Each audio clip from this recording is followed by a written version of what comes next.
Salut tout le monde, nous sommes en été. Si c'est vrai, c'est le calendrier qui le dit. Bon, pourtant on met des pulls et des écharpes, mais on est bien en été. Autre indice, il y a plein de moustiques partout, on a infesté. Yes, c'est la fête. Alors si je tape dans mes mains, c'est pas parce que je suis contente, c'est parce que j'essaie de tuer un moustique qui me tourne autour depuis tout à l'heure.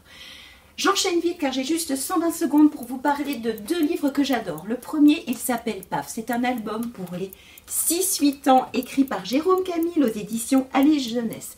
Dans ce livre, eh bien, c'est une enquête très particulière menée par un commissaire et son adjoint, très particulier eux aussi. Ils essaient d'élucider un grand mystère, oui, celui d'un crime avec une marque étrange sur un mur. Je ne vous en dis pas plus.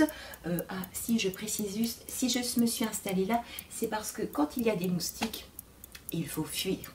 En tout cas, cette enquête va nous donner aussi la grande raison de ces traces de mains mystérieuses qu'il y a dans les cavernes préhistoriques.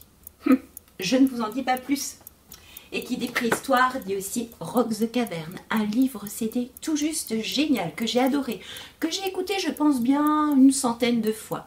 Il s'agit en fait d'une interview d'un fameux scientifique, le professeur Coppens, qui a découvert à Glastonbury en Angleterre les origines du rock'n'roll. Ce livre CD est écrit par Cyril Magui et Bertrand Lanche aux éditions Le Label dans la forêt. Et là, on découvre que 3 jeunes ados, je vous les montre parce qu'ils sont trop chouettes, qui s'appellent Antumut, Karilit et Cyrilex, ont monté le premier groupe de rock de notre histoire. Je ne vous en dis pas plus, mais franchement, les musiques sont top, les textes sont géniaux, et là, c'est un voyage dans la préhistoire. Voilà, c'est trop fort. Alors, pas d'hésitation, ces deux documents qui font le lien entre eux, moustiques, préhistoire, à vous de voir.